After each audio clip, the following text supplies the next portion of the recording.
예수 믿음 더욱 주소서. 구주 예수 의지함이 심히 기쁜 일일세. 주를 믿는 나의 마음 그의 피에 적시네. 예수 믿는 것은 받은 증거 많도다. 예수 귀한 예수 믿음 더욱 주소서. 구주 예수 의지하여 죄악 벗어버리네. 안위 받고 영생함을 주께 모두 얻었네. 예수 믿는 것은 받은 증거 많도다. 예수 귀한 예수 믿음 더욱 주소서. 구주 예수 의지하여 구원함을 얻었네. 영원 묵음 지나도록 주여 함께 하소서. 예수 믿는 것은 받은 증거 많도다. 예수 귀한 예수 믿음 더욱 주소서.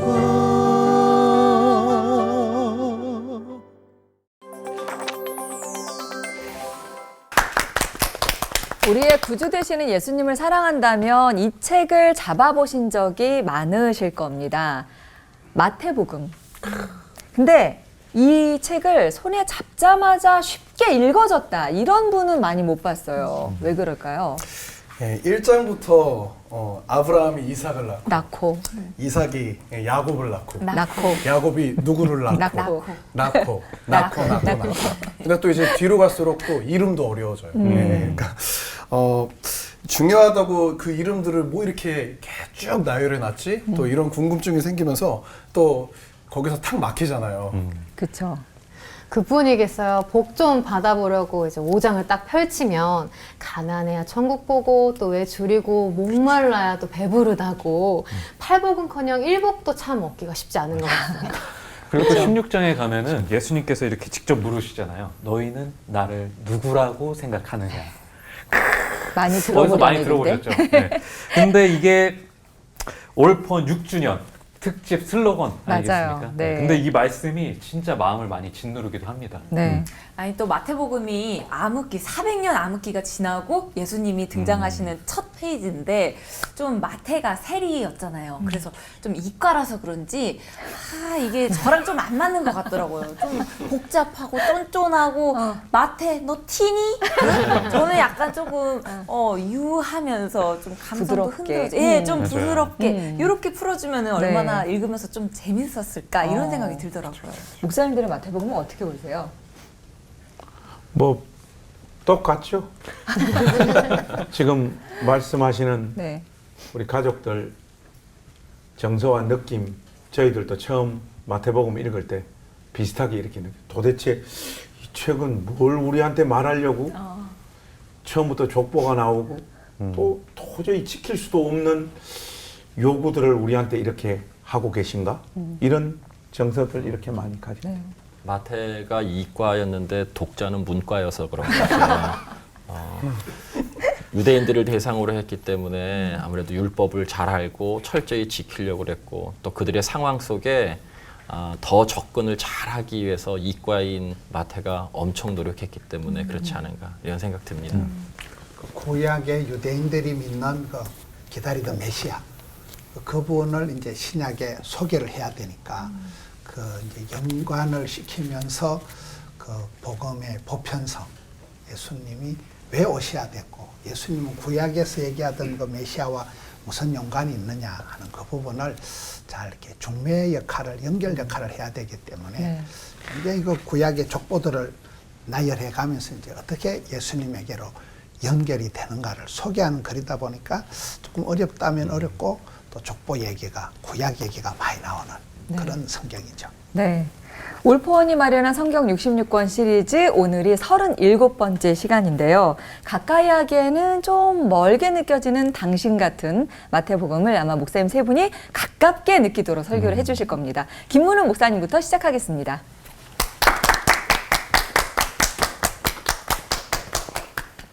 예수님의 족보 속에 나타나는 하나님 아버지의 사랑, 그런 관점으로 마태복음을 좀 살펴보려고 합니다.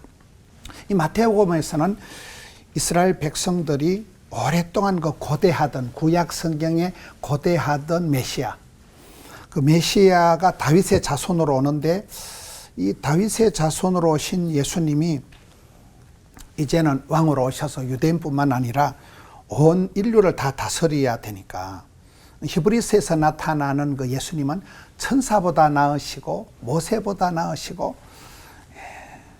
어떤 선지자보다 위대하신 예수님으로 오시거든요. 그 예수님이 우리에게 참 대제사장이시고 선지자시고 왕이시다. 그래, 제사장, 선지자, 왕에게 기름 붓는 그것을 그리스도라 하잖아요. 그리스도를 히브리어로 메시아라 하거든요. 근데 마태복음 1장에 그 예수님의 족보를 보면 특이한 여성이 4명이 나옵니다. 다말, 라합, 룻, 우리아의 아내 바세바가 나오는데, 이 사람들이 약간 이방인들이요, 뭐 기생이요, 약간 거시기한 사람들이에요. 현숙하지 못한 여인들이에요. 유대인들이 생각하는 그 메시아 왕, 오리지널 그 왕이 오실 때 성경에 나타나는 왕은 미완성한 존재라는 거예요. 문제가 많은 그런 수준이라는 거예요. 오리지널 메시아 예수님이 오셔야만 구약에 문제가 많고 약점이 많은 그런 왕들을 넘어서는 만왕의 왕, 만군의 왕, 예수님이 오셔야 이제 참된 우리를 다스릴 수 있다. 이걸 강조하기 위해서 마태복음에 나타난 족보는 약간 문제가 있는 족보를 여실히 드러내고 있습니다. 또 마태복음의 저자 자체가 이제 세리잖아요. 세리 마태. 성경의 세리는 거의 도둑놈 수준이에요. 세리들은 그 시대에 로마의 세금을 뭐 10만 원을 갖다 바칠 것 같으면 백성들을 삥 뜯어가지고 후라이 까가지고 한 100만 원을 삥 뜯어가지고 10만 원만 갖다 바치고 나머지는 인마이 포켓하던 시대니까 세리 꼴로 다 도둑놈이에요. 이 마태는 도둑놈 수준의 세리 이과예요.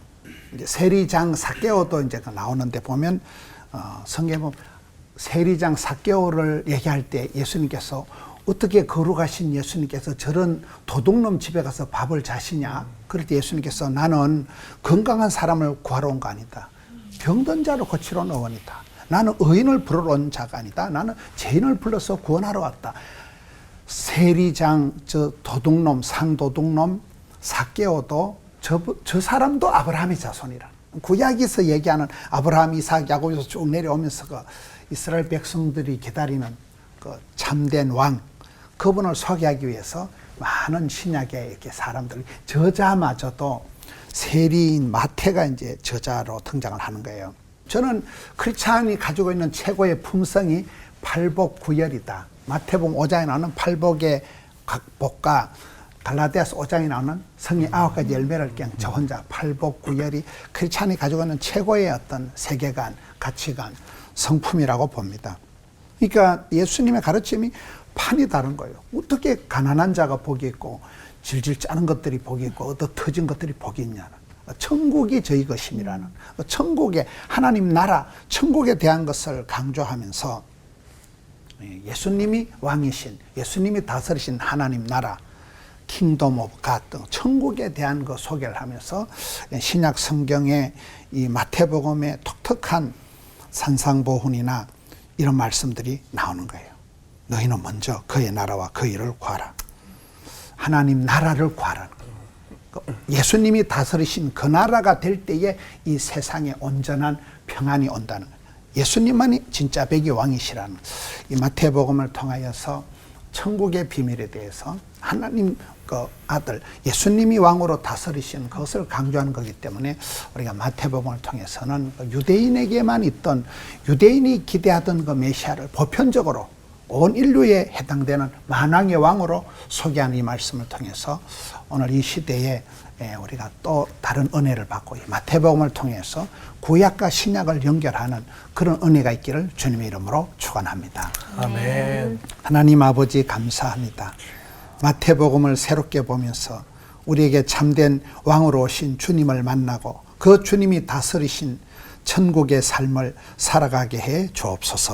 예수님 이름으로 기도하옵나이다. 아멘.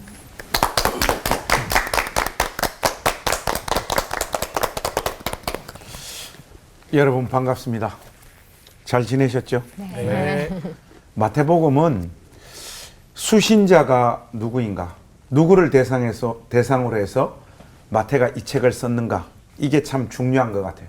학자들이나 대부분의 목회자들은 유대인들을 향하여 마태가 이 마태복음을 기록했을 것이다. 그들에게 어떤 메시지를 던지려고 이 책을 적었을 것이다. 이렇게 이야기를 하거든요. 그렇다면 28장이나 되는 이 긴 내용을 전달하려고 할 때 좋은 말만 하려고 했겠습니까? 분명히 유대인들이 어떤 체계나 삐뚤어진 사고 안에 갇혀있는 생각들을 깨고 새로운 어떤 메시지, 참된 진리, 그러니까 십자가에 못 박히신 만왕의 왕이시고 만주의 주이신 예수님에 관한 이야기들을 유대인들에게 새롭게 하려고 마태가 이 책을 적은 것이 틀림없죠. 그렇다면 유대인들이 갇혀 있었던 그 세계는 구체적으로 이야기를 하자면 좀 어떤 모습이었을까? 저는 그 희미한 답을 유대인이었던 사도 바울이 로마서 10장 1절에서 3절에 있는 말씀을 통해서 그 답을 좀 얻었어요. 거기에 보면 사도 바울이 유대인들의 신앙을 비판하면서 이런 이야기를 해요. 유대인들이 하나님을 향한 열심은 있었으나 바른 지식을 쫓은 것은 아니니라. 이렇게 이야기를 해요. 유대인들이 하나님을 향하여 가지고 있었던 열심이라고 하는 것은 상상을 초월하죠. 그들이 얼마나 하나님께서 그들에게 주셨던 그 율법을 철저하게 지키려고 몸부림치고 애썼던 사람들입니까? 그런데 거기에서 유대인들의 오류가 생성된 것 같아요. 하나님은 자기 백성들에게 율법을 주심으로 말미암아 그 율법이라고 하는 거울을 통하여 인간 자신의 모습을 적나라하게 확인하고 하나님 앞에 자비와 긍휼을 구하는 존재로서 살기를 원하셨는데 유대인들은 하나님께서 주신 율법을 가지고 철저하고 완벽하게 지켜내어서 자기들이 하나님 앞에서 의로운 존재라는 것을 인정받으려고 했던 것이 유대인들의 가장 큰 잘못이죠. 쉽게 말해서 하나님께서 그들에게 주신 율법의 용도와 목적을 오해한 것이죠. 조금 전에 제가 표현한 대로 하자면 율법은 거울이에요. 우리의 영혼의 상태를 그대로 보여주는 거울인데 거울은 내 얼굴이나 몸에 무엇이 묻어 있는지, 더러운 지점은 어떤 곳인지 이걸 확인시켜주는 도구잖아요. 거울을 가지고 우리를 깨끗하게 할 수는 없잖아요. 근데 유대인들의 착각이 바로 여기에서 온 것 같아요. 마태는 이런 유대인들의 한계와 잘못들을 분명하게 지적을 하면서 더 나은 의를 제시하고 있는 거예요. 그래서 마태복음을 읽어보면 항상 예수님의 그 화법을 우리가 좀 주목해야 되는데 옛사람에게는 이렇게 말했지만 나는 너희에게 이렇게 말하노라. 그러니까 유대인들이 이해했던 율법, 하나님 말씀과 예수님의 가르침이 다르다는 것을 예수님께서 분명히 하고 계신 거죠. 바로 이 예수님의 가르침이 모세의 가르침보다 더 나은 가르침이시고 이고 마태복음 안에 있는 표현대로 하자면 유대인들이 가지고 있었던 의보다 더 나은 의를 예수님께서는 요구하시고 또 가르치고 있는 것이죠. 그렇다면 예수님께서 유대인들의 율법, 모세의 가르침보다 더 나은 가르침이라고 하는 구체적인 내용은 마태복음 안에 어디에 나와 있을까요? 저는 산상수훈이라고 확신해요. 특히 마태복음 5장에서 7장에 나와 있는 이 산상수훈에 보면 예수님께서 더 나은 의, 가르침을 우리 가운데 말씀하세요. 그러면 많은 산상수훈의 내용들이 있지만은 몇 가지만 이렇게 한번 추려보면 저는 간음의 문제, 살인의 문제, 또 남들을 도와주는 문제에 좀 주목을 하고 싶어요. 예를 들면 예수님은 여자를 보고 마음에 음욕을 품는 자는 이미 간음한 자라고 말씀하셨어요. 그러면 오늘 이 방송을 보고 있는 우리 남자분들, 그리고 이 방송국에 나와 있는 이 남자들 중에 간음 안 한 인간이 있습니까? 아무도 없습니다. 다 멀쩡하게 괜찮은 사람인 것처럼 앉아 있지만은 예수님의 이 기준대로 하자면 우리 모두는 다 간음자예요. 또 살인의 문제도 그래요. 실질적으로 사람을 죽여야지 살인한 것이 아니라 마음으로 형제를 미워하면 이미 살인한 자라고 말씀하세요. 그 남을 돕는 문제도 예수님의 기준은 너무 높아요. 속옷을 달라 하면 겉옷까지 벗어서 주라. 이렇게 살 수 있는 사람이 어디 있냐고요. 그래서 산상수훈의 예수님의 더 나은 의, 예수님의 이 가르침 앞에 대부분의 사람들은 어떤 반응을 보이는가 하면 인간들 중에 누가 과연 그렇게 살 수 있습니까? 이 말씀이 오늘날에도 우리에게 있는 그대로 요구되어지는 말씀입니까? 이렇게 반응을 해요. 근데 우리가 생각을 조금 바꾸면 예수님의 이 가르침은 모세가 가르쳤던 그 가르침보다 훨씬 더 엄격하고 요구 수준이 높잖아요. 한번 거꾸로 조금만 생각을 해보세요. 예수님께서 이런 더 나은 의를 우리 가운데 요구하시는 것은 바로 우리는 우리가 생각하는 것보다 하나님 앞에서 훨씬 더 악한 존재라는 것을 분명히 하시기 위함이에요. 우리의 소망은 이 예수님, 더 나은 의를 우리에게 가르치는 이 예수님 앞에 일방적인 자비와 긍휼을 구할 때만이 소망이 있는 존재라는 것을 예수님께서 분명히 하시는 거예요. 그리고 조금만 더 한번 생각을 해보면 예수님께서 모세보다 더 나은 가르침, 더 높은 수준의 요구를 우리에게 지금 하고 있다는 것은 동시에 무엇을 말하는 겁니까? 우리를 훨씬 더 영광스럽고 복된 존재로 우리를 간주하시며 여겨주신다는 것을 반증해 주는 말씀이잖아요. 그래서 산상수훈에 보면 제일 인상적인 표현은 저는 개인적으로 이 말씀이라고 생각을 해요. 너희는 세상의 빛과 소금이라. 말 그대로 세상에 빛과 소금이 없으면 세상이 유지되어질 수가 없습니다. 이게 우리의 부르심이라고 한다면 예수님께서 우리를 얼마나 영광스럽고 고급스러운 자리로 지금 초대하고 있는 것이냐 말이에요. 우리의 객관적인 실력과 현재의 모습과 상관없이 빛과 소금이 되라고 말씀하시지 않으시고 너희는 이미 빛과 소금의 자리로 부름받고 있는 존재들이다. 이렇게 우리를 지금 우리를 향하여 이 부름의 자리로 불러주고 계시단 말이죠. 그래서 더 나은 의를 우리에게 제시하시고 그 길로 우리를 초대하고 있는 이 예수님 앞에서 자비와 긍휼을 더 간절히 하나님 앞에 강구하는 존재가 되어야 될 뿐만 아니라 우리의 부르심이 하나님께서 우리로 하여금 모세의 율법 체계에서 사는 그 삶보다 훨씬 더 영광된 자리로 우리를 초대하고 계시구나. 우리가 바로 그런 존재이구나 하는 그런 정체성을 우리 올포 모든 가족들이 이 부르심 앞에서 가질 수 있기를 우리 주님의 이름으로 부탁합니다. 기도하겠습니다. 하나님 아버지, 은혜와 사랑을 감사합니다. 아무것도 아니고 죄 가운데 뒹굴고 있고 객관적인 실력과 현실에서 보자면 빛과 소금이 아닌데도 불구하고 우리로 하여금 그러한 삶을 살아보라고 빛과 소금으로 우리를 규정해 주시니 감사합니다.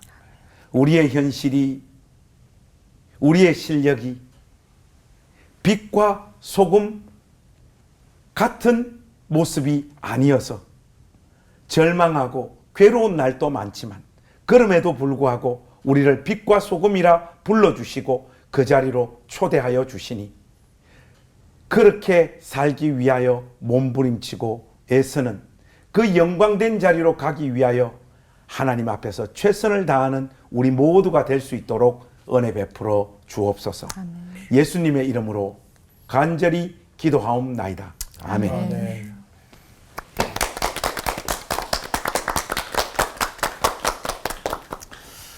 앞에 두 분 목사님께서 먼저는 이 마태복음의 목적, 기록 목적에 대해서 말씀해 주셨어요. 구약에 약속하셨던 메시아가 바로 예수님이시다라고 하는 것을 말씀해 주셨죠.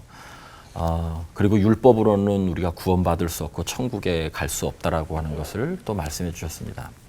산상수훈에 바로 그것이 명확하게 기록되어져 있는데 그 예수님의 산상수훈 가운데 결론의 맨 마지막이 7장 13절부터의 말씀이에요. 거기 보면 두 가지를 계속 이야기하고 있습니다. 두 길, 두 나무, 두 주장, 두 집. 두 개를 이렇게 강조하는 이유는 선택하라는 거죠. 넓은 길과 좁은 길, 어디로 갈 것이냐라고 하는 거예요.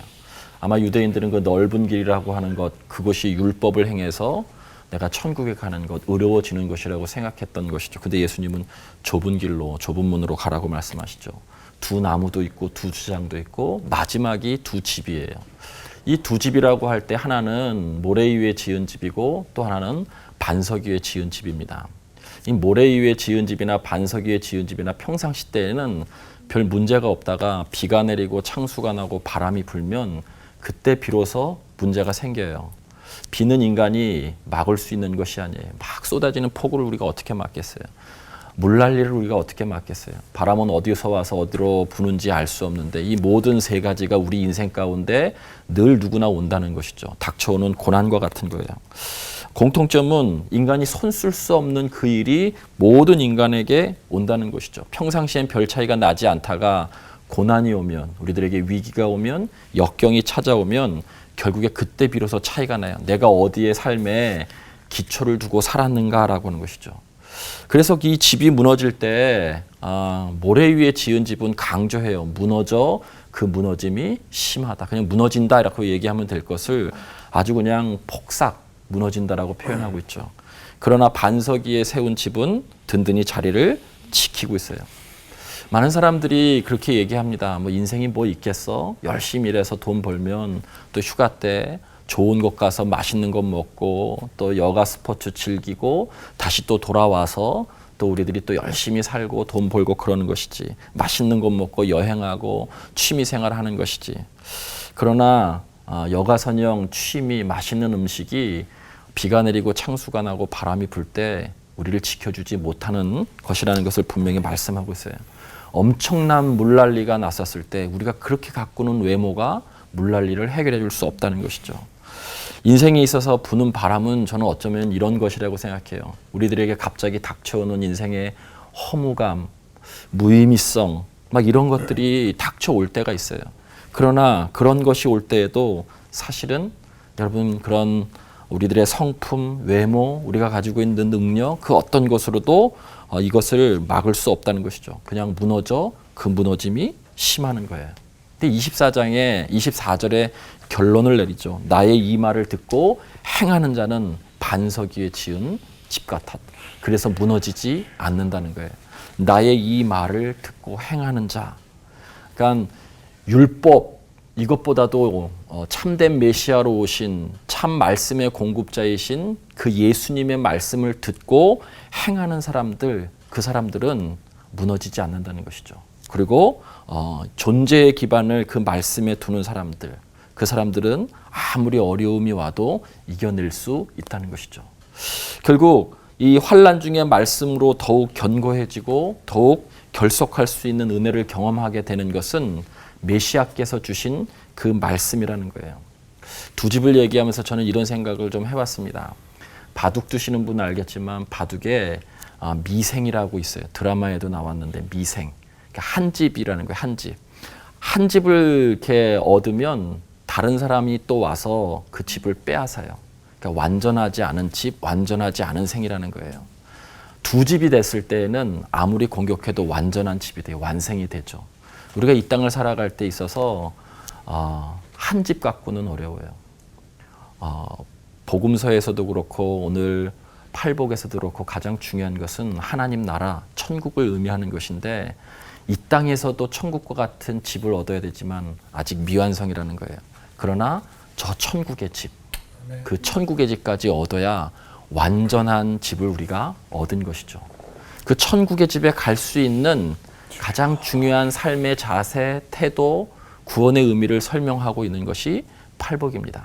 그 팔복처럼 살면 우리의 지금의 인생도 풍성해질 뿐만이 아니라 예수 그리스도의 그 말씀으로 인해서 그분을 믿음으로 인해서 우리들이 구원에 임하게 되는 것이죠. 우리의 개인이나 우리의 가정이나 우리의 국가나 사회나 바로 그 말씀 앞에 설 때에 우리들이 모든 것을 두 집을 다 얻을 수 있는 복된 삶을 살게 되는 줄 믿습니다. 기도하겠습니다. 하나님, 우리들에게 이 마태복음을 통해서 주신 귀한 은혜가 있는 줄 믿습니다. 특별히 이 두 집에 대한 말씀을 통해서 우리들에게 어떤 것을 선택할 것인지 말씀하고 있습니다. 우리의 이 연약함으로는, 행위로는, 율법을 많이 아는 것으로는 우리가 구원받을 수 없으며 이 땅에서 천국의 삶을 살 수 없습니다. 오직 예수 그리스도를 믿는 그 믿음이 우리의 삶의 기초가 될 때, 그 말씀을 행하는 것이 기초가 될 때 이 땅에서도 천국을 맛보고 또 영원한 나라에 들어갈 수 있는 줄 믿습니다. 주님, 한 집이 아니라 두 집을 소유하는 우리 모든 분들 될 수 있도록 인도하여 주시옵소서. 감사드리며 예수님의 이름으로 간절히 기도드립니다. 아멘.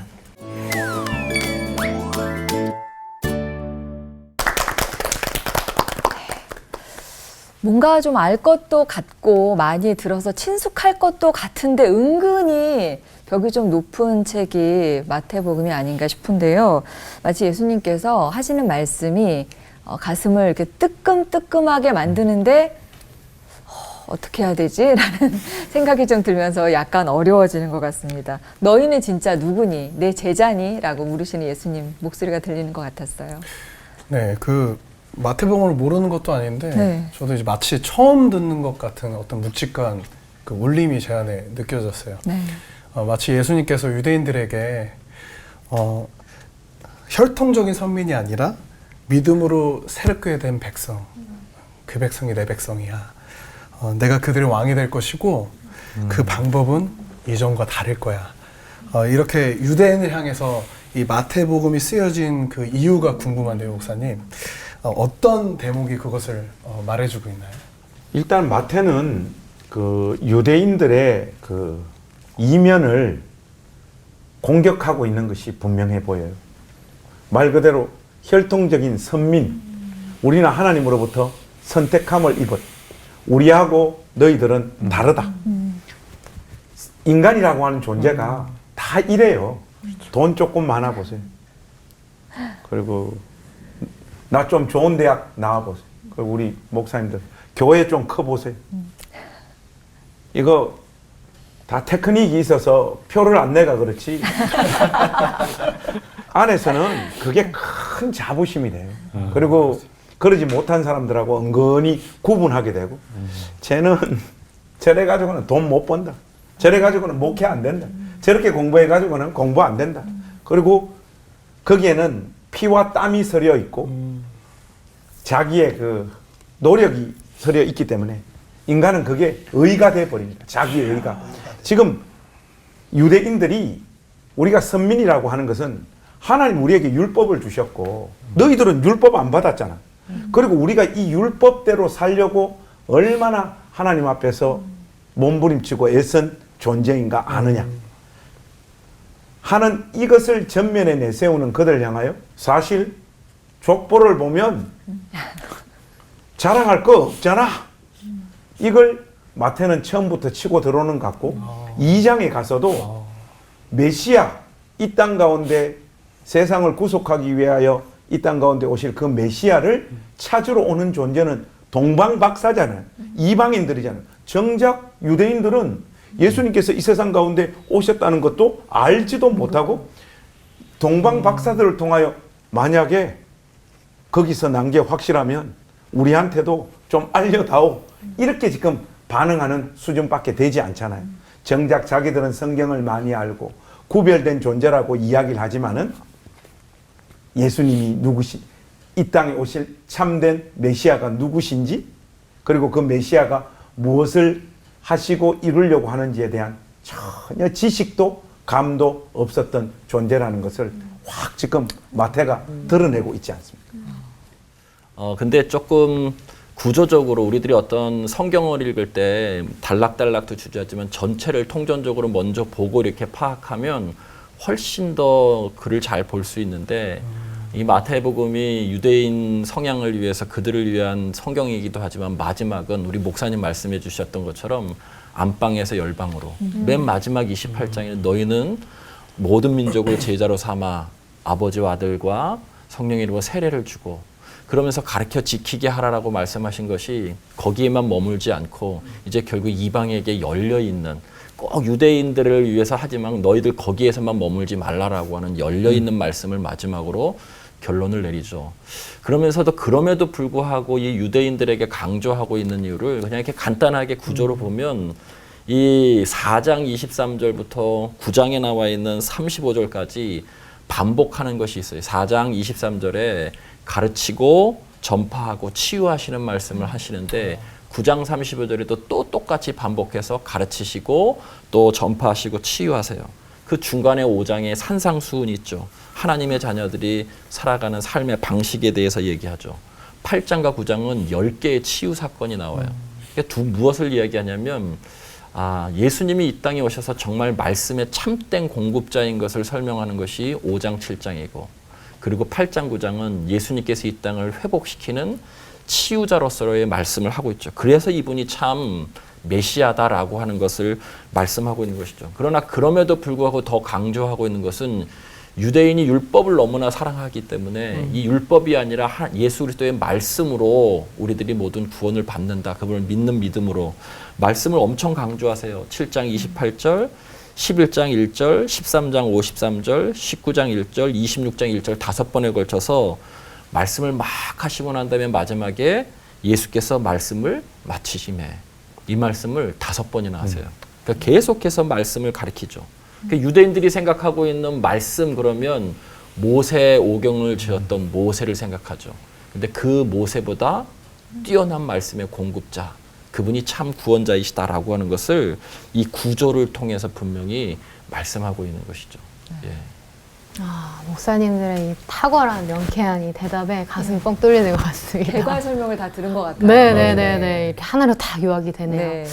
마태복음에 보면 이제 빛과 소금, 주기도문, 먼저 그의 나라 그의 의를 구하라, 구하라 찾으라 두드리라 이런 등의 정말 우리가 가슴에 담을 수밖에 없는 주옥 같은 예수님의 말씀들이 정말 많이 있잖아요.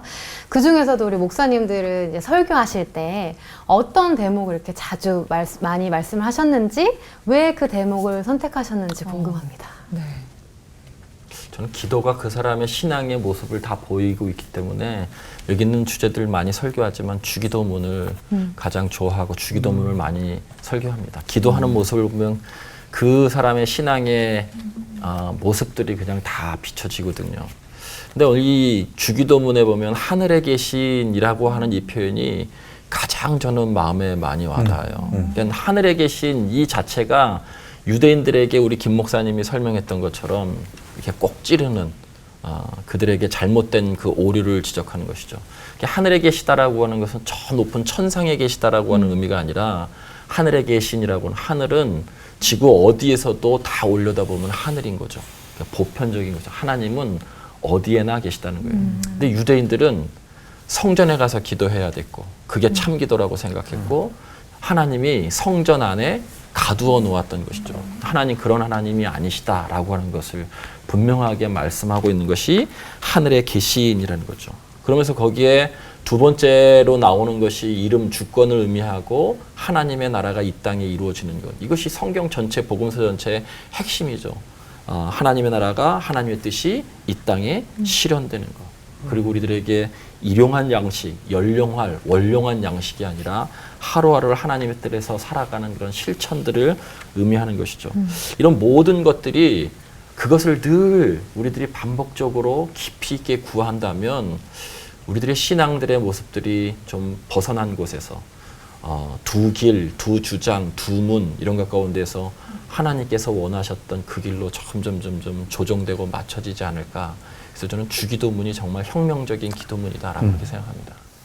제가 좋아하는 말이 하나님 100%, 사람 100%. 구하는 자가, 찾는 자가 만나고 얻는다는 거죠.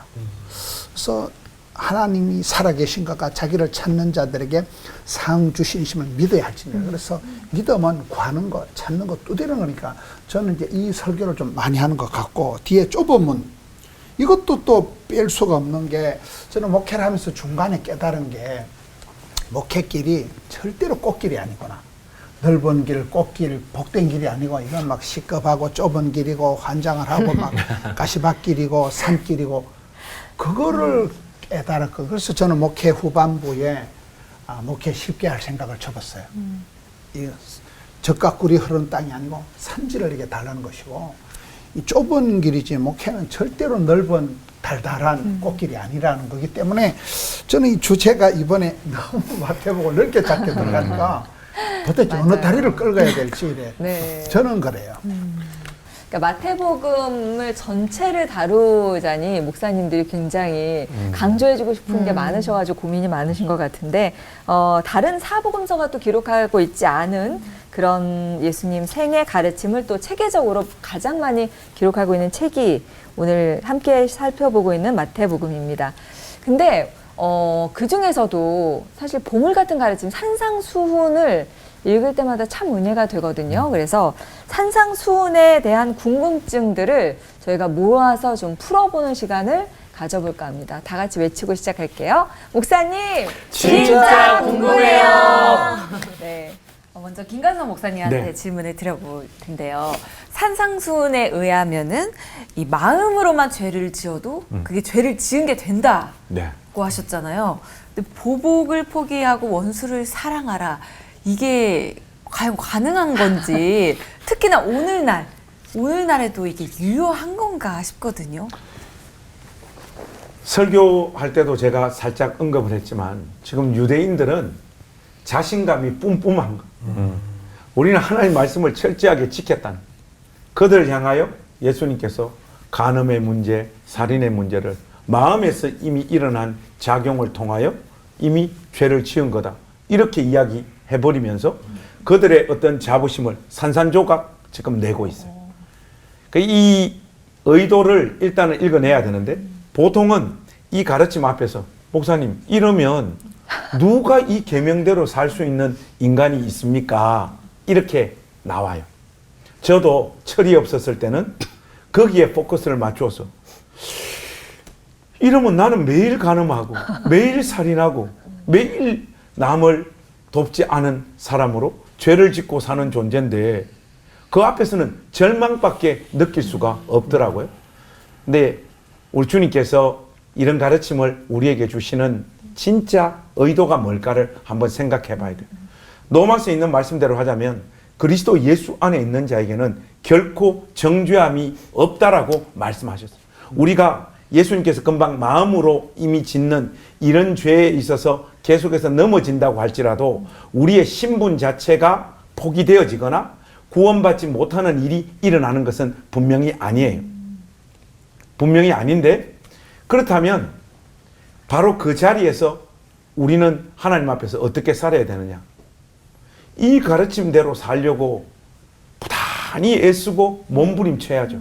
그리고 하나님께서 유대인들에게 주셨던 그 율법의 원래 목적은 그들이 지금 자랑하는 그런 정도의 수준, 뭔가 자기들이 기준 꺼놓고 지킨 다음에 우리는 너희들과 다르다라고 하는 이런 자기의를 취하는 정도의 차원에서 주신 말씀이 아니라 그것보다 훨씬 더 고급스럽고 훨씬 더 영광스러운 자리로 우리를 초대하고 있다라는 말씀이거든요.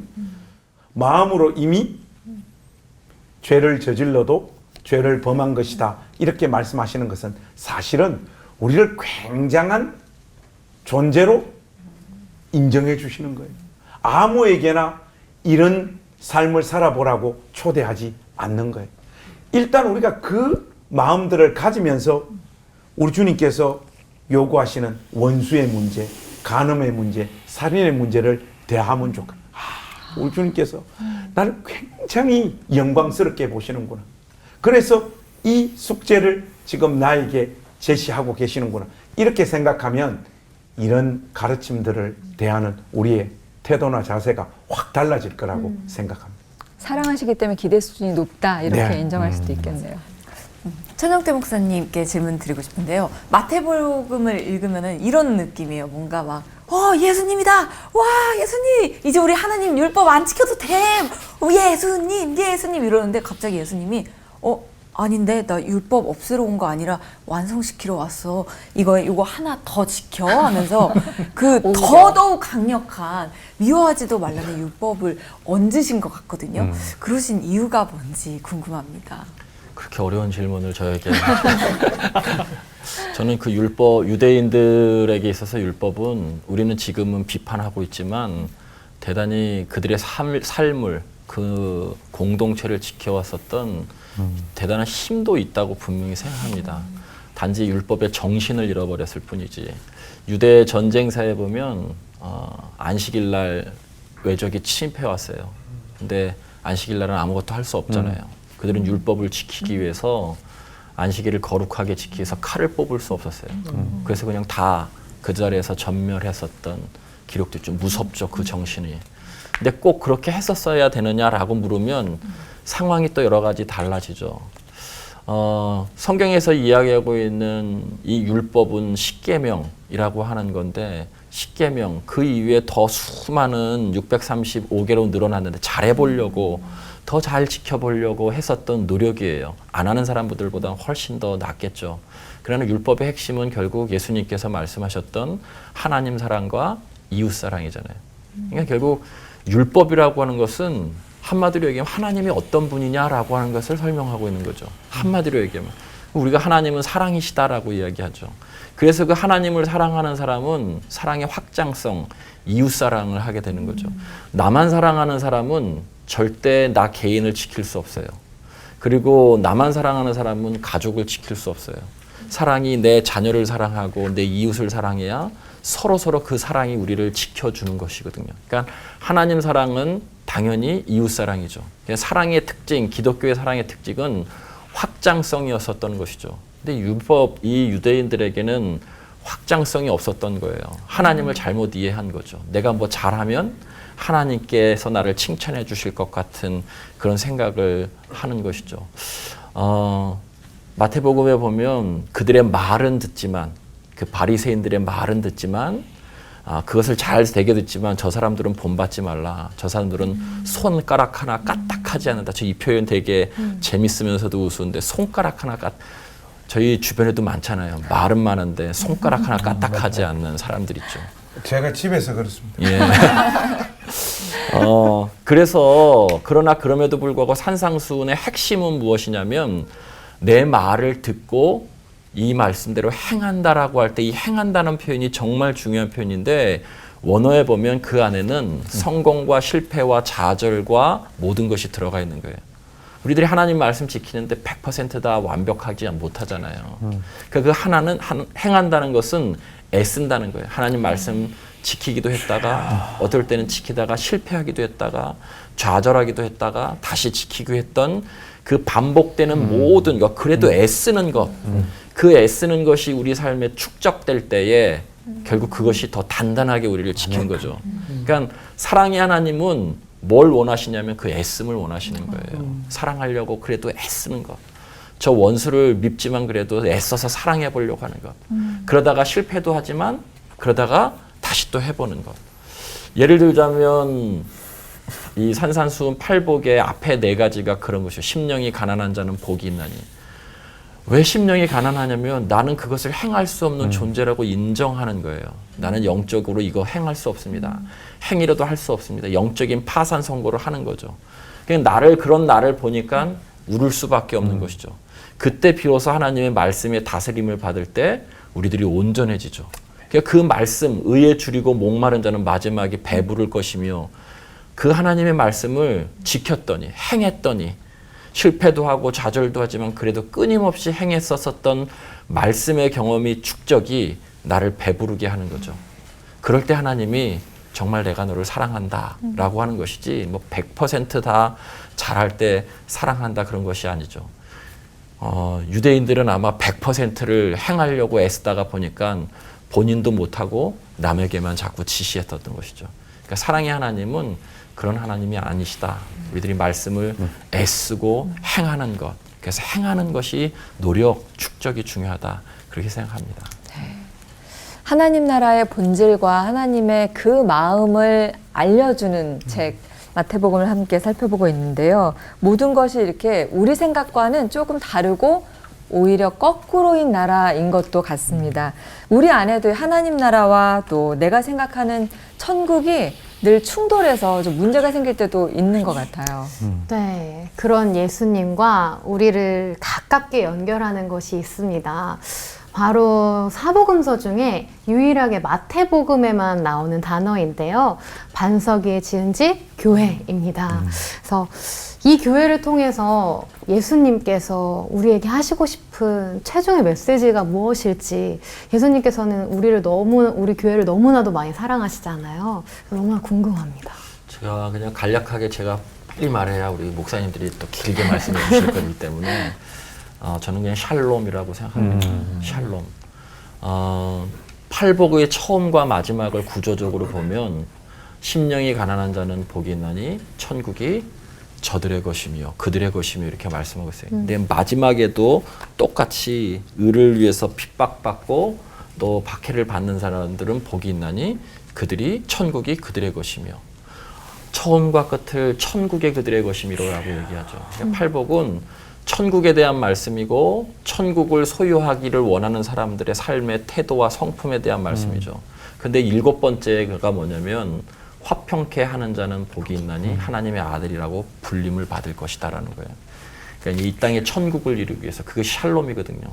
이 땅의 샬롬을 위해서 핍박받고 고통당하지만 그런 사람들이 결국에 하나님의 아들이라 일컬음을 받을 것이다. 그 공동체가 교회예요. 그러니까 교회가 지향해야 되는 것은 정말 이 땅에 하나님 나라의 그 샬롬, 하나님 나라가 이루어지도록 애쓰고 힘쓰는 사람들의 모임이죠. 그들이 하나님의 자녀라고 세상 사람들이 보게 되는 것이죠. 근데 이 샬롬은 나만 좋은 게 아니고 나도 좋고 너도 좋은 거예요.